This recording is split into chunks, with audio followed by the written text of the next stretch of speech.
Okay, good afternoon, everyone. It is 1 o'clock, and we're going to go ahead and get started. So I want to thank everybody for joining us today. My name is Rick Lear. I'm the ANJEE treasurer, and I'm glad to have everybody here with us.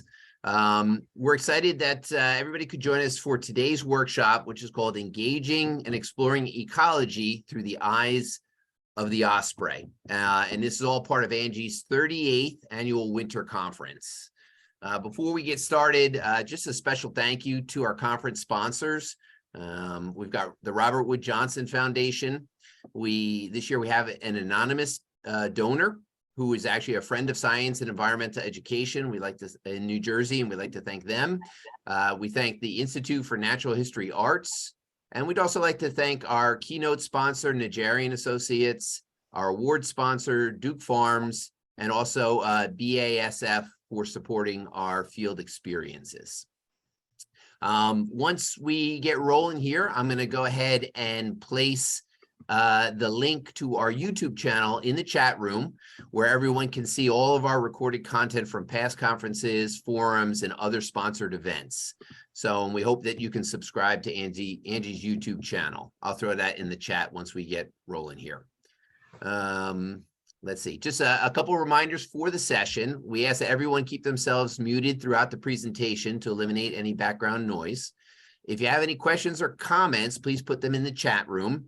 And then there will be time for live questions towards the end of the presentation. So we'll handle any of the questions out of the chat. We'll also have some time for kind of live questions. And during that time, you can either hit the little hand icon on the screen, or just, throw your hand up like this, and we'll make sure we get everybody's questions and comments answered. So I'd like to introduce Jessica Kurtz and Dinean Batchelder, who are both from the Toms River Schools, and they are our presenters today. During this session, you will learn to engage students in phenomena-based learning experiences by investigating local ecosystems and species right in your backyard. Explore authentic problems facing local communities.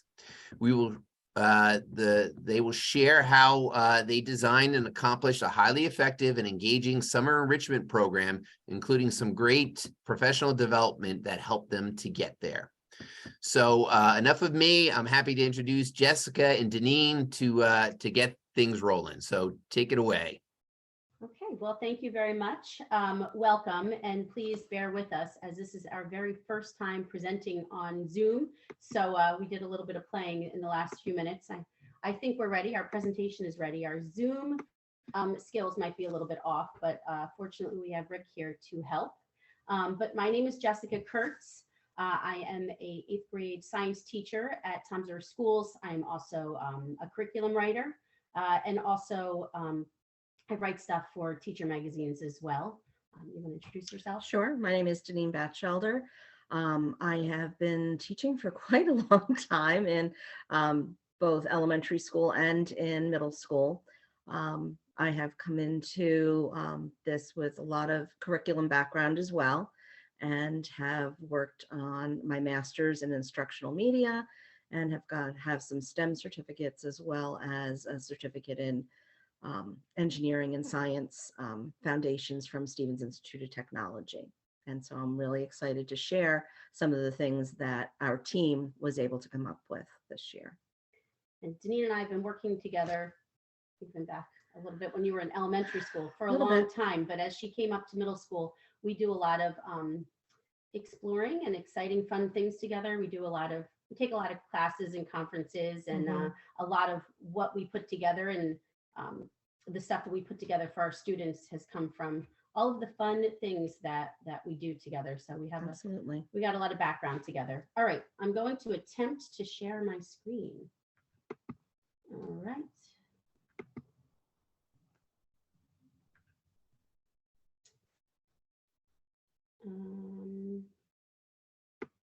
So right now my screen, here we go. Hold on here.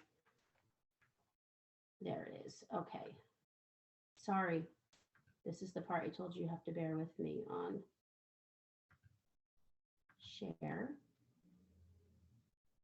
You're sharing your screen. Okay. Can you see it? Yes. You are good, Jessica. Thank you. Sorry. All right. Okay. So now Solid. you can all see it large. Yes. Yes. Thank you. Okay, so this is the program that we put together called Ecology Through the Eyes of the Osprey. So we are going to be sharing really a field trip type experience, field work for a 4-day. We did a 4-day because there was no school Friday, but a 4-day field experience enrichment summer program for not only our middle school, we opened it all the way up through high school. So we had 6th grade through 12th grade in our rooms. And it's very reflective of several different conferences that we went to, and then we used it to put together this really awesome experience. We are not the only 2 teachers who did this. There was a larger team with us, and as well as not only were they teaching, but they were part of the planning. And even though just Dinean and I are here presenting this, I did want to bring that all of us were there. Did you want to say anything else about that first page? Nope. Good. Okay. All right, so a big part of this was community partners and trip locations. And one of the things that we do, in case you can't tell, we're friends, and we spend a lot of time just scouring neighborhoods, looking at our state parks, meeting the people who are there, connecting to communities, and the people in the community was so important. So Island Beach State Park was one of the people or the groups that I called that were really helpful. Not only is it a great location, but there were different naturalists and different organizations that were able to meet us there. Ben Wurst came out there from Fish and Wildlife and took our kids for a boat ride and introduced them to the Ospreys. We also had Murray Rosenberg, who I met at what was that? The soil thing that I went to with Cherri, who's not here with us. But literally, I just sat down. He was next to me on the bus, and we started chatting. And he started telling me about different things that he does. And he came out to Island Beach and did a survey of the shoreline with the kids. Caddis Island is another county park that's close by us. And they are fantastic at running programs. They had a whole bunch of them for us to choose from. But we went out there and we did our own exploration with the kids, but also the park people came out and they did a whole ecology tour with the kids, and they took them seining. Double Trouble State Park is close by us. So obviously we had a bus every day for this. And Double Trouble has a great historical program, and we were able to have the kids look at the history of Double Trouble and look at what the park looks like today compared to what it looked like 100 years ago. And then Sedge Island, which is also really close there to Island Beach State Park. But those are all places that we just literally took Saturday afternoons and went out and explored and took the time to meet people, you know, seeing who's standing there, finding out their names, what they do. Pretty much all of this was free. It was free to the education community, which is what we are. So I really encourage anybody who's interested in a program like this to get out, meet people, and just look at your local resources. All right. It takes an awful lot of work to get this done, and it doesn't happen overnight. Cherri, who's pictured there with Jess, they were at the Barnegat Bay Roundtable, and that's kind of where this all began and started. They met many people there, and if you want to do a program similar to this, that's our recommendation, is to go out and to meet people at events like that. The Barnegat Bay Roundtable is completely free, and that's what's wonderful about some of the events and things that you can find as well. Oh, never mind, it's $25. Sorry, I didn't go. It came with lunch and field trips. Okay, there we go. And so that's where this idea was born. While they were doing that, I was attending something with a group of teacher leaders. I applied for a Nourish the Future teacher leader program, and I was in New Orleans meeting farmers and scientists from all over the country. This year, Jessica is going to be one of those teacher leaders, and she's headed to Orlando to do the same thing. And that came into us creating this program as well. We wanted to do something that was interactive with the students, that would get them out of a classroom in the summer and provide them with field experience. We assembled a group of teachers. It happened to be Jess, Cherri, and then we were just lucky enough, because of conversations, that two teachers, one being a tech teacher in an intermediate school and another being an instrumental teacher at an intermediate school, Marilyn and Sandy. And little did we know that they love Osprey, and they have all of this kind of knowledge. They live on the water. They're out watching them. They know they've named them out in the Barnegat Bay, and they joined our team. So we had 5 of us working on and planning through May and June, reaching out to different organizations. Jess and Cher, I'll be honest, did a lot of that background and the grunt work of contacting organizations and setting those kinds of things up. I was in charge of ordering all the materials, kind of blindly at first, like, okay, what do we think we're going to be doing? We definitely want binoculars. Those are things we need. All right. With Nourish the Future, I had done soil and water testing and things. That's definitely important. We're going to go and we're going to test soil and water at each of these places. And so we ordered materials and things. We met multiple times over the summer.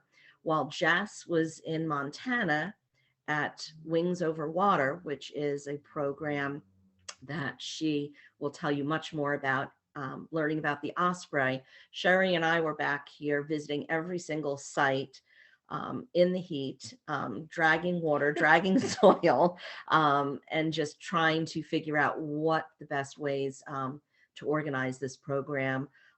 Pulling supplies from our intermediate school over to another intermediate school. And it just because we had people that wanted to do this and were so interested, it really came together really, really well. But it took a lot of planning as part of it.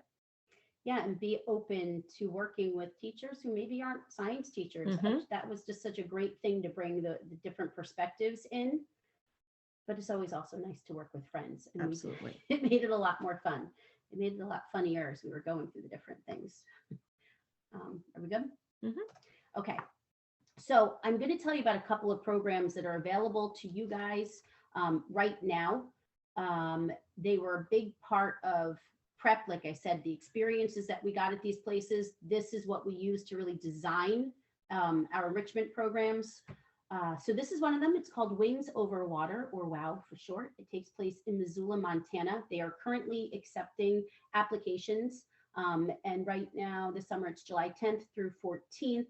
And we can share this slideshow because there are links in it to get to the application. But the nice thing about this, because none of us make a lot of money if you're in teaching, we love what we do. We don't really do it for the money, but this is a completely free program. As in, they fly you to Montana, they provide you housing, they provide your food, and the experiences, it's priceless. We climbed Osprey poles. You could see the Osprey in that picture. You can see that picture of me with binoculars. We got up about 4:30 in the morning to go looking at birds that morning. We met with the Audubon Society there. We learned all about the waterways in Montana and some of the issues that they've had environmentally with their water problems. That goes way back to actually getting electricity in the U.S., throughout the U.S. from their copper pits that they have there. And then, as you could see from the boat picture, we actually went down those rivers and looked at the water that we had learned and jumped right in that water, and we're looking for different things that led to understanding the water quality there. So it was a really great experience. And again, I didn't pay for it. I just had to apply. There's not a lot of spots. I think they're doing maybe 10 to 12 teachers at a time. So I would encourage you that if you're interested in something like this and you have, a couple of days to get away, to apply and get some of the experiences there, not just of ospreys, but of ecology and a lot on environmental stuff, that a lot of it, which I went home and looked at our own neighborhood and what goes on here in Toms River, where we're from, and we were able to talk about not only our ospreys here, but also some of the environmental concerns that we have here and some of our water issues that we've had here. So I was able to very much take what I learned there and look for something similar here to share out with our kids. So that's Wings Over Water. Another thing that we all took a part of, Dinean and Cherri and myself, is On the Farm, also taking applications right now. It's a STEM program, but their push is introducing you to agriculture, and really, I don't know, maybe you can help me out here with the way that they shared not just agriculture, but it's so much more than just farming. They showed us the background. They showed us the farmers. They brought us, literally, we were walking through cows. That's a picture of me vaccinating a cow.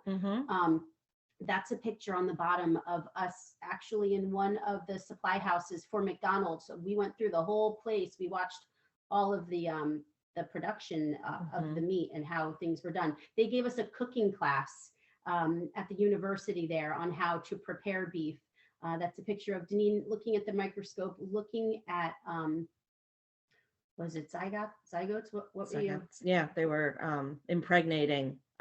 What was, can I jump in here? Yeah, Because this was please do, super 'cause this is interesting. both of us. This was amazing. This was at one of the ranches, and they work on the genetics, and they would impregnate one cow who had really, really good genes.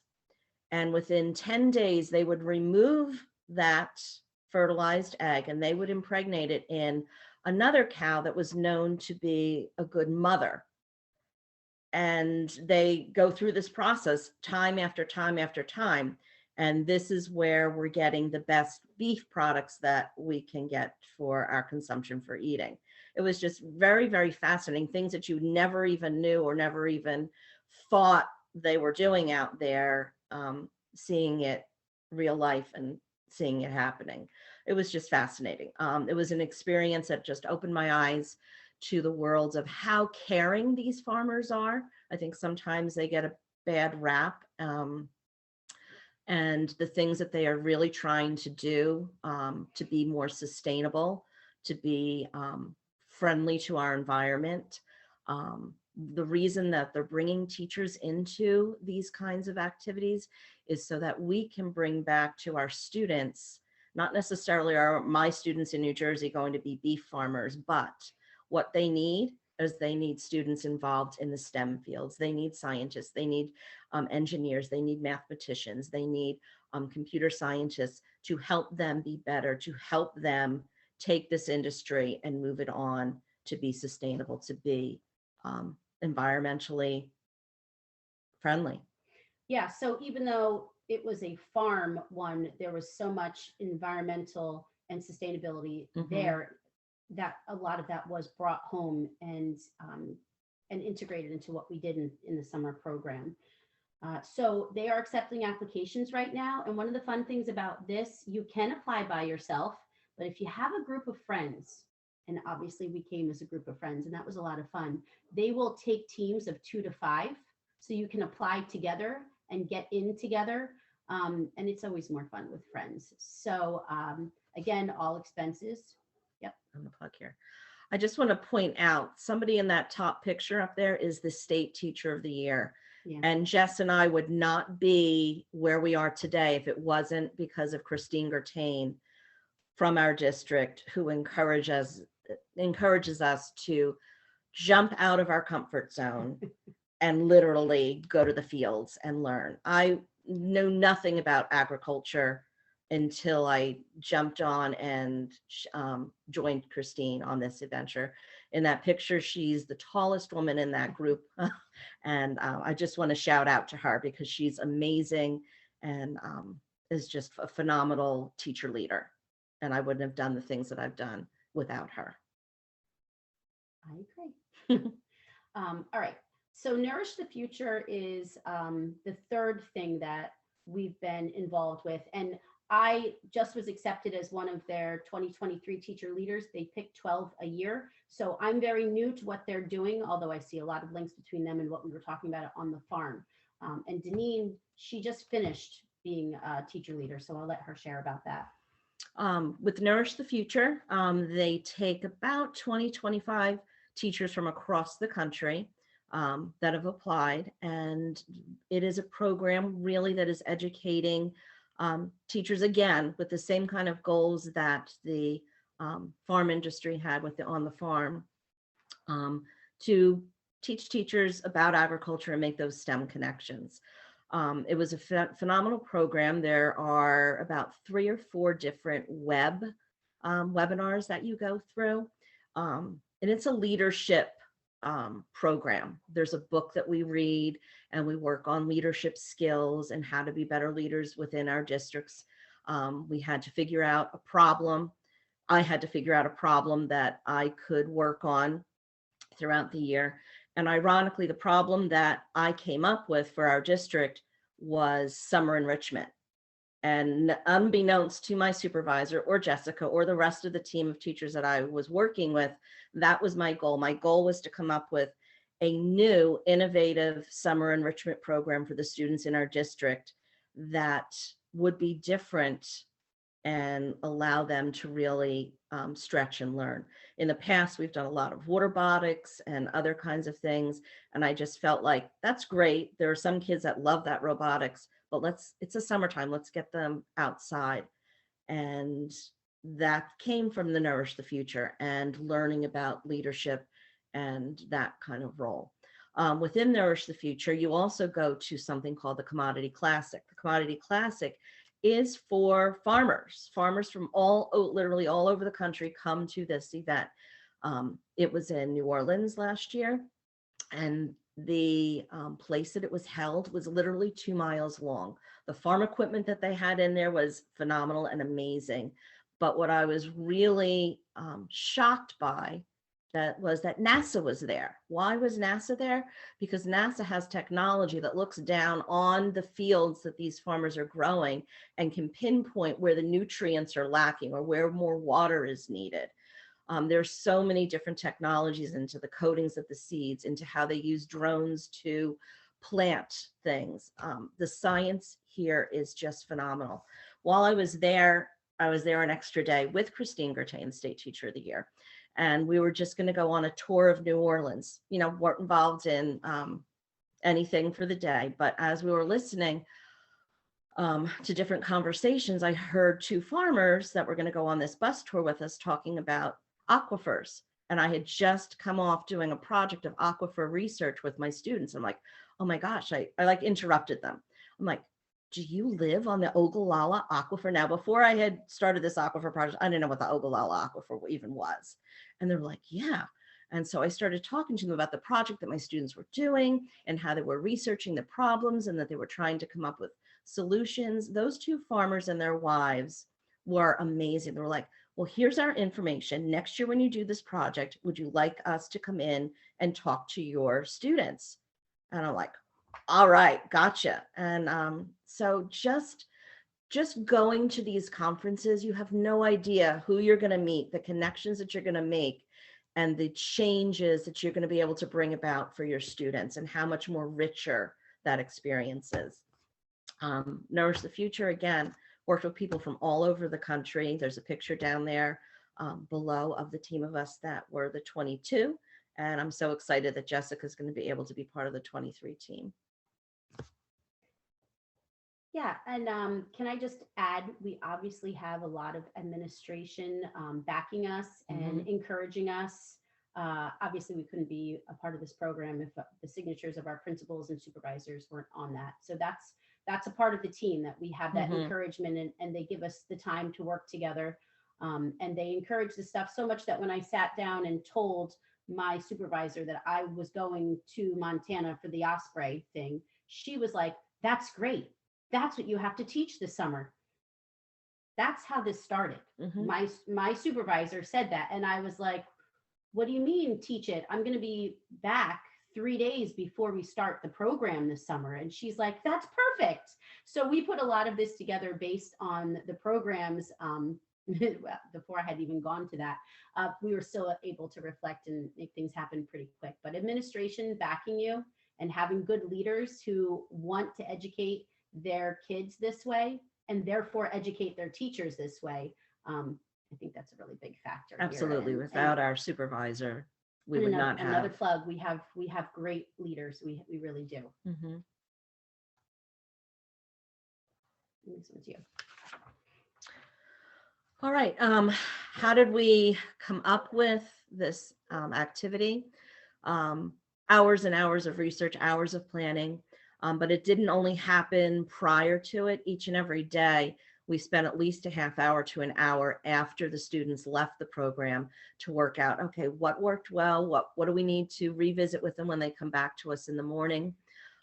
We had buses for 4 whole days. We could take them wherever we wanted to. Each day we had it planned, but there was some classroom time with them as well. So we would get them started.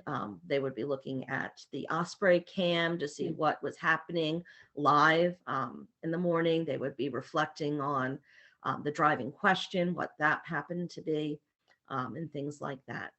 There were many, the bonus of having, and I mentioned Marilyn and I mentioned Sandy, was that they didn't know the science behind any of this. But they took pictures every day of everything that was going on and then put together slideshows that we could show the kids the next day. And it was amazing the questions that they, on those slides, that they were asking the children to reflect on not being science teachers. And today I would tell you that Marilyn and Sandy are absolutely science teachers. They are science teachers at the heart, at their core. And so reach out to people that may be interested that aren't only science people, because there's so much that other people, talents that can be brought to the table, and excitement. The students just really connected with those 2 teachers. And part of that planning, as we sat poolside at Dinean's house while my kids played and splashed in the pool, we had 4 days to work with for the summer program. So we kind of cut up, what did we want to do? Where were the 4 locations we were going? We came up with driving questions, someplace that we were sending them specific, like what were they looking for? So that was part of the planning as well, kind of not just the experience, but what did we want them to learn? What did we want them to look at? What kind of experiences were we trying to provide? And we're going to kind of go through what we did as a model. You guys can look at it. Obviously, it's all different buildings, and all depending on who you are and what you do. But if you're anywhere nearby, you can literally use this stuff exactly, or find something local just like this. So the first place we went was Island Beach. And I went to Island Beach because Ben Wurst likes to go there. That's where he goes to the Sedge Islands there. And if you don't know who Ben Wurst is, he is the Osprey guy of New Jersey. Before him, it was Pete McLean. And 20 years ago, before I was teaching, I worked with Pete McLean. I did some work with him as far as climbing osprey poles and looking at the eggs, banding the fledglings. So I found out Ben Wurst was the new Osprey guy, and he was really great to connect with us. And you could see a picture of him on the boat with our kids. So first we went for the boat ride, and then we went to Sedge Island, and he really explained all about the ospreys and shared stories with the kids. So we wanted to kind of start with a great big experience, and that was a great way to get started, and really show them the osprey before we said much to them about it. We just kind of brought them out there and let them explore, let them observe, and let them come home with what was around them and what kind of species they saw around, what did they see them doing, and they happened to see them eating, and they happened to see one of the males feeding the baby chicks, and we saw a male that was also feeding, and all the baby chicks were watching a little bit away. So they were able to observe some of the behaviors. When the male was there, the female flew off for a while. The male did not leave again until the female came back. So they were able to make a lot of observations without us saying much. And I think discovery is so big. And certainly when you're in the field, we were in the field. We didn't have to tell them much. We could just let them explore, which was really awesome. That was one of our driving questions that day. What's an osprey? What does it look like? Where does it hang out? What does it do? So they were just taking those observations. We did have a large group of kids. It was about 30 of them each time. And we did this for 2 sessions. So we had about 30 kids each time. So we would split them. So one half went to the Sedge Island with Ben Wurst, and the other half went with my friend Murray Rosenberg, who I met on the bus when we were on our way to Caddis Island at that Barnegat Bay exchange. And he took the kids, and it was maybe a 1/4 mile walk, which was nice too, nice and close. He took them out and he showed them how to profile the shore. And he actually gave a great lesson about beach erosion, about storms and their impacts, and also about how our shoreline has changed right there. So that was, again, another great community connection that I just happened to meet because I was willing to go out, and it's not always easy going after school. And I have 5 children. So getting someplace after school isn't always easy, but it's so worth it if you have somebody that can watch those kids for a little while, or bring them with you if you can, because that's how I met Marie Rosenberg, and what a great connection for those kids. All right, so another thing that they did while we were at Island Beach, we went to their nature center because we had the bus, so we kind of stopped there on our way out.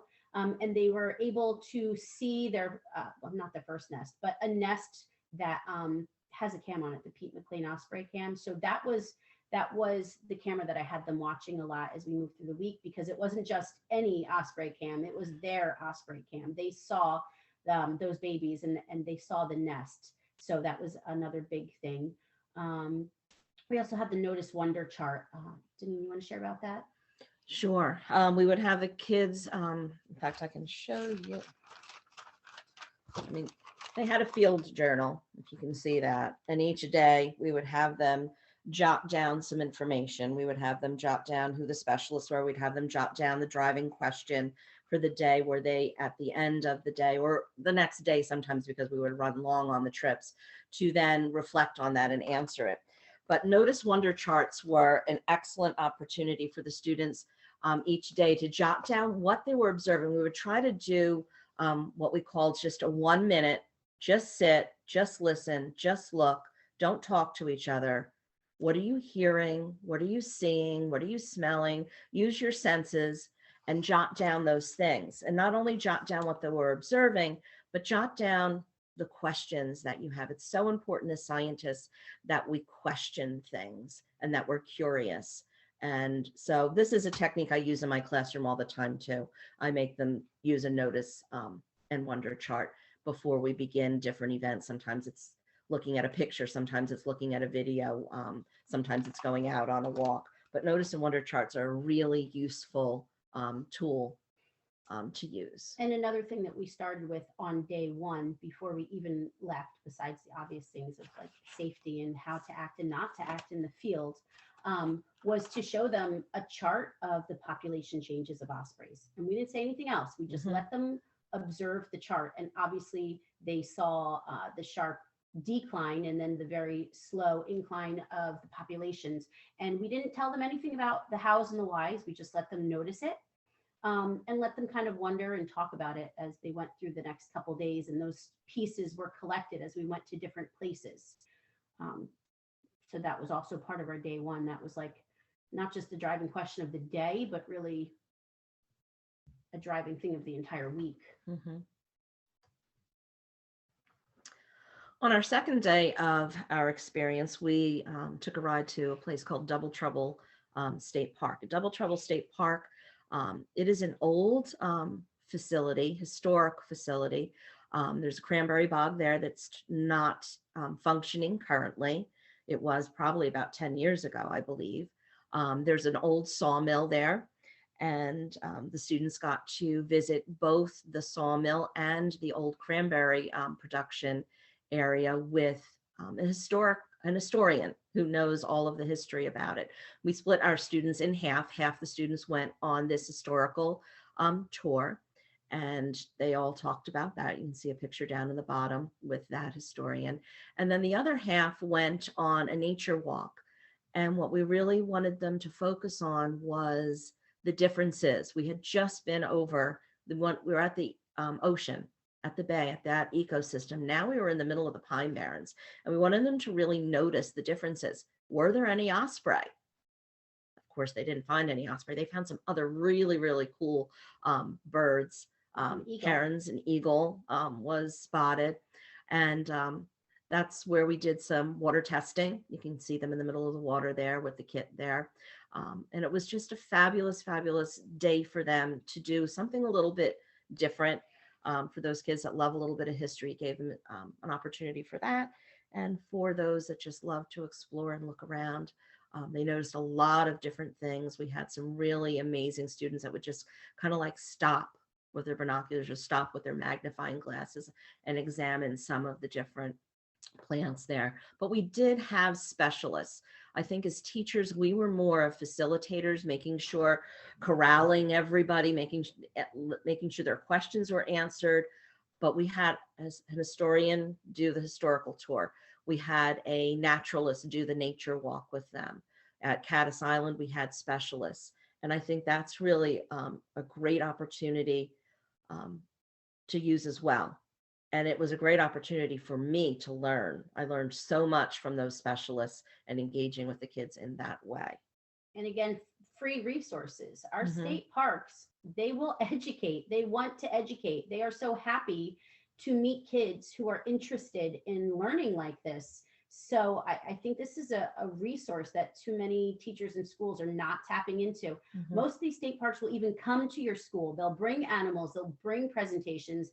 And like, I'm a middle school teacher, so I have 4 classes. They will stay all day and repeat that all 4 times. In fact, I just set one up with them. They're going to come in and do owl pellets with my kids in the fall. So make sure you tap into those resources that are local and interested. They want to get involved with the schools. Really, I found once you start asking, there are so many people around that want to help educate our kids. It's our future, and that's their job. That's what they want to do. So definitely tap into those resources. I also wanted to kind of jump in here with the name of our class was Ospreys, right? Because everybody loves ospreys, but the goal was not to teach them about ospreys. Our goal was to teach them about ecology. We wanted them to see the different types of environments around us. So I mean, the idea of an osprey was kind of like a gimmick. And even when I went to Montana to learn about the osprey, that was like one of the first things they told us. They're like, tricked you, but not really. Like, we know you like the osprey, but really that's not our goal. You're going to meet the osprey, but you're going to learn so much more. And they use that really to teach us about environmental impacts. So we used the osprey and we knew they weren't going to really see any at Double Trouble. Maybe they would see one fly by, but there were tons of them in Island Beach and there were none there.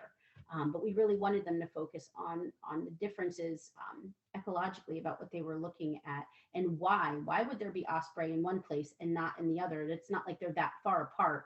You know, if we're talking about they eat fish, well, there's fish there too. So that really brought about some great discussions.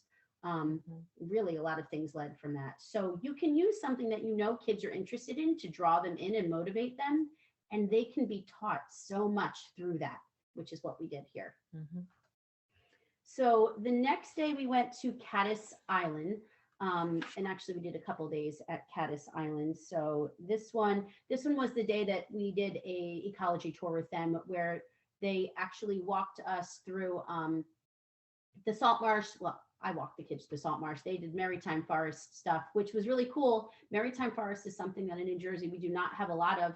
Most of it was really cut down just to us putting homes up before we really knew how important maritime forests were. So that was one of the things the kids got to see. And there are a little bit of pines there, and we have a little bit of upland forest. So there was a lot to look at there. And we walked the kids a mile out in that heat out to the bay. They were able to do some seining. So tons of ospreys at Caddis. So many.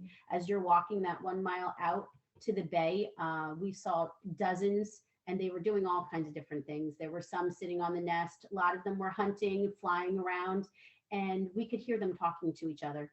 And the naturalist with us said that day, the young ones like to talk.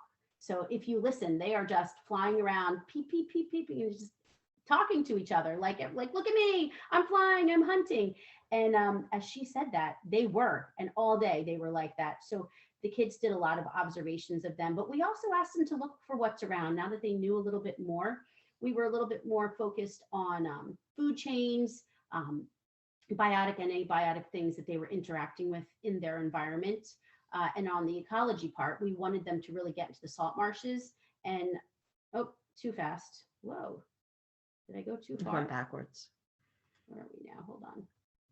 There. That's some of the pictures of them seining, and Cherri and I took them through the salt marshes, and literally you could see they're like down in there. We had them sit there, we had them look at the salt and talk about how those plants deal with the salt coming in.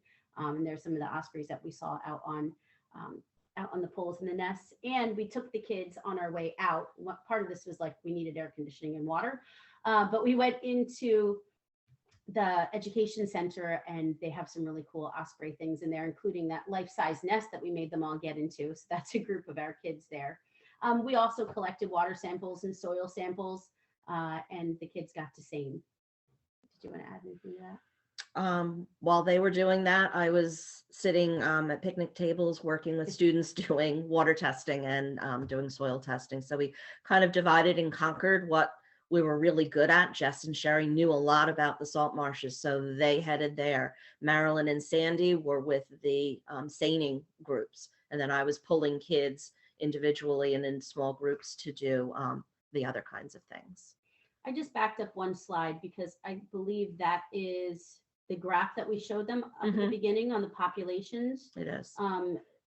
It doesn't, I think we had another one that had the numbers falling, right, from the high to the low. I think we had a couple of them. But anyway, this is one of the things that we asked the kids to check out at the beginning and have them kind of explain it to us at the end and have them really collect their own story as we went through. Okay. All right. Day 4 was a boat tour with one of Ocean County's premier environmentalists, Chris Claus. We love Chris. I've known Chris for a long time, had his daughter in school, and have had him invited to my elementary school classrooms many, many times over the years. So he took the students out on a bay cruise. And so they were on Caddis Island and they saw it from the beach view. Chris took them in the boat, in the bay view. And so they saw it from a whole new, different perspective. Unfortunately, I never got out on the boat with Chris because I was back doing soil and water testing with the other half of the group, which was super important so that they could see the impact and look at the differences between the soil health and the health of the water, and look at why the Osprey would be here and the impact that could have on those locations. Jess, you were out on the boat with them. If you wanted to speak to that, you certainly could. So Chris Claus is somebody who's actually had a lot of interactions with us. Again, one of those community people who've just been an outstanding help to us and have showed up in so many different things that we put together and is always willing. And I also taught one of his children. So there's a lot of connections there. And a long time ago, back when I was a junior naturalist at Caddis Island, while I was still in high school going through the MATES program, he was my boss. So, and his wife works at Caddis Island and is one of the people who did some of those tours with our kids. But he brought the kids out and he gave them that perspective from the water. He really focused more on salt marshes than some of the other places that we went. So even though he wasn't out in that salt marsh tour with us originally, the things that he was saying lined up very well with that. But he also, he gave us a lot of like birding information. So not only the ospreys, but there were a ton of other birds just hanging out there. He started talking to the kids about the different gulls, and he made a joke about them being bay gulls instead of seagulls. And we all laughed and we told him he was corny, but it grabbed the kids' attention and they were like, well, how come those gulls look different? And so he was able to explain about all the different kinds that we have and what a juvenile looks like compared to the adults. So the kids were, again, even though we came in with ospreys, they were learning so much about the different species. So he talked to them a lot about the different species that were out there. Yeah, on week 1, I did the soil and water testing at that boat location, but it was so brutally hot. And they had an area where they had picnic tables, but it was out in the scorching sun. And so we moved everybody and we sat like under trees and things. So the second week, because we had the buses that we had literally all day long, we took one group out to the with Chris, and I kept the other group in an air-conditioned classroom, which they all appreciated so much more, to do the soil and water testing. So you're seeing a classroom situation there, and it really did work well. So learn from your experiences and implement. Don't be afraid to change it up and evaluate what you're doing. Yeah, and this was another time that they were able to really compare the differences in the different places that we went. You know, the salt water and the well, we had fresh brackish water. We had the brackish water. They really saw all of them, and to look at the different soils and why they look different, and why they smell different. So that was nice to have the ecology comparison. But to kind of keep everything all together, we did have a Google Classroom where we were posting their pictures every day so they could go back and look at their pictures. They could look at the different things that we were doing, the driving questions, some of the things that we were asking them to do, the explorations. And you can, when you open up the slideshow, if you'd like to see it, you can see what we did each week. We had a separate classroom each week, and the presentation itself. So this was obviously made for this. But the one that is linked there is the one that we actually used for the students that is set into a 4-day field experience. So that might be helpful if anybody's trying to repeat this in their own home school. My favorite thing about that slide right there is those middle school kids grabbing each other's hands and walking through the maritime forest together. The connections that they made with each other, because Toms River is a large district. We have 3 different middle schools. The connections that they made with each other was just lovely and heartwarming. And I'll tell you that my kids were there as well. I brought 2 of them with me at different times, and that was nice for me too, to have my kids there and have them interacting, and the kids interacted with them. They're older. One was in 5th grade and one was in 7th grade, so they blended in pretty well, but that was nice for me. All right, just to talk a little bit more about another project that a much larger group of us at the intermediate level worked on, was a field trip out to the Barnegat Bay property. And it's really super important to make those community connections with different organizations that are willing to, you can flip one more. So we went out to the Barnegat Bay property. We created field trips for all 3 middle schools, 6th, 7th, and 8th grade, which was a pretty huge undertaking. Not all classes got out, but I think we did 13 different field trips out to that location. We used the Toms River Seaport Society. We used the Watershed Ambassador Program, which is phenomenal. Ocean County Park System, New Jersey Department of Protection, and even Ocean County College students were coming out to help us facilitate these field trips to get students in the field, learning about where they live and learning about the environment and how important it is. So side note, the Osprey project was a summer thing. This was a field thing that was just one day. We dealt with about 100 kids at a time. This was driven by our supervisor and a partnership that was created between Toms River Schools and Save Barnegat Bay. So the property that we were going to was a place called Save Barnegat Bay. And all the other people, they were coming in to help, again, because the goal here is that we are creating little ambassadors for our environment and for our bays that understand what's going on and can share it with their parents and people around them. So this is a large group of people who are willing to volunteer their time and energy to educate our youth with that goal in mind. And we had people from the DEP coming out, helping seining with them. So this slide is just talking to the fact that it's just so important to bring these things to your students. Children deserve to grow and learn in a place and alongside a force that is as wild and as alive as they are. And I'm going to go pretty quickly through this because we weren't even sure if we'd have time to kind of throw this at the end because it's so closely linked to what we did for the Osprey program, but it is separate in that this was a fall-time field trip. But those community people that we met and all of the research and all of the different classes that we took to prepare, it just transferred to this very easily. So there was, again, a team of people that were involved in making this. But this is the main location, Save Barnegat Bay, and I would absolutely recommend you visiting. This is an open place. You can come in. There's the house that you can get into, but most of it's outside, the things that you want to see. And they run programs all the time that are just phenomenal. And I'll tell you that I used to live about 2 miles from there and never even knew it existed ever. So look it up so you don't miss it either. This was us planning. Our supervisor gave us time. A lot of the planning was after school, but she did give us some half days so that we could sit together, go check it out, meet with the leadership there and come up with a plan. And then we developed stations. So we developed this off our curriculum. They're here, you can check them out. They were station activities because we were hoping that it could be somewhat self-run by the kids with some facilitation and teachers, even if they weren't science teachers, because when groups came out, we had all different kinds of teachers, and they kind of had to jump in and help as was needed.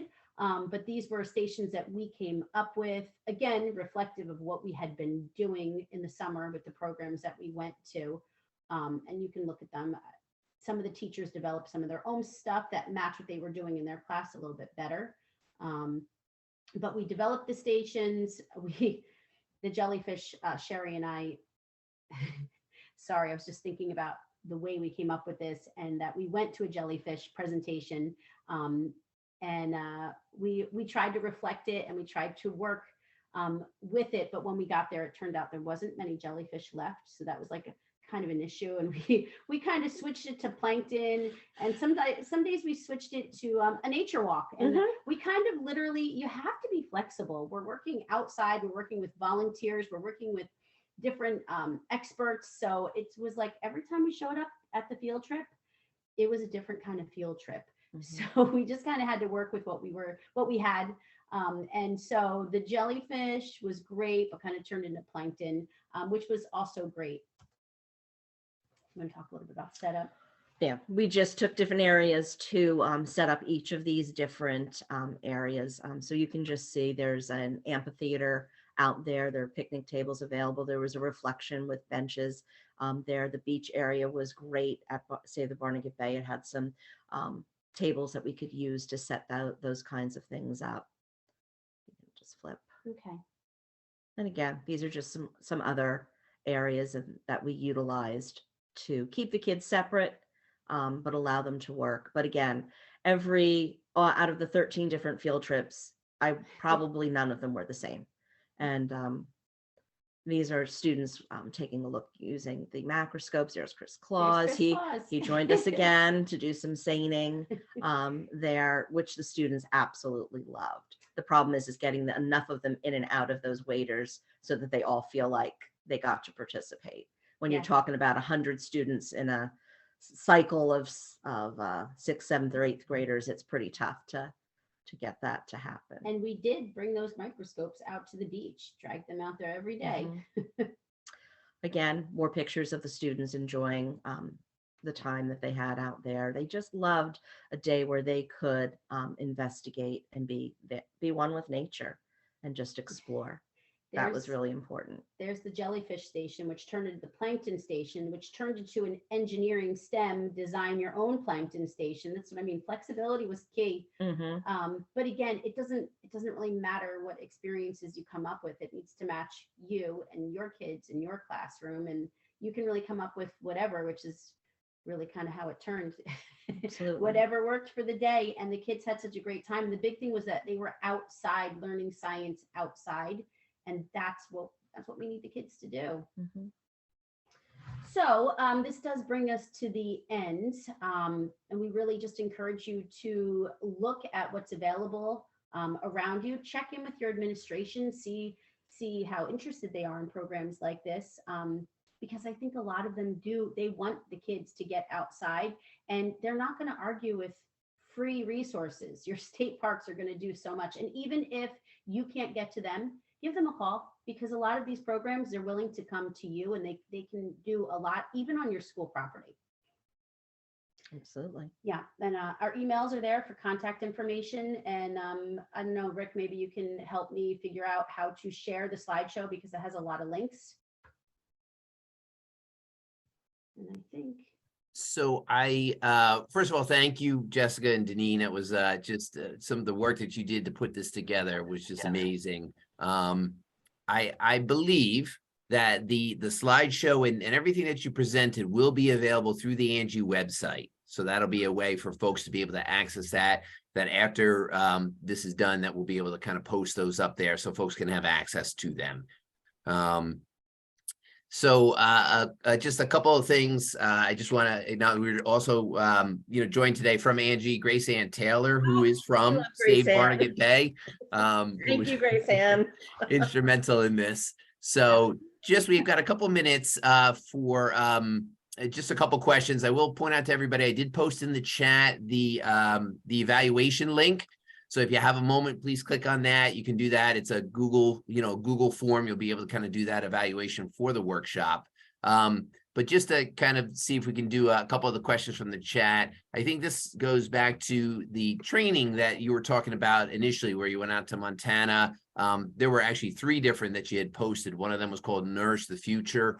But within those trainings, I guess folks are wondering about, was there acknowledgement as you're learning about the farming, particularly the there was that whole thing about the cows and doing the zygote, but really in that learning process, acknowledgement of industrial farming and some of the impacts that it absolutely real impacts it has on our environment and our planet, and how were those addressed through the training? Absolutely. On one of the different locations, it was a research center, and they actually had a machine where the cows, as they would feed, it would measure the methane, and they would breathe into it. And so that they were very conscious about tracking that and through feeding them and what kinds of things that they could do. So they're very, very conscious about that. In fact, we have a few of our teachers that put their own heads in the methane machine just to explore that kind of thing. So they are, the scientists and the environmentalists and the ranchers are super concerned, and that is why they are, I mean, the programs are being funded by the farmers, the Nourish the Future, the on the farm STEM.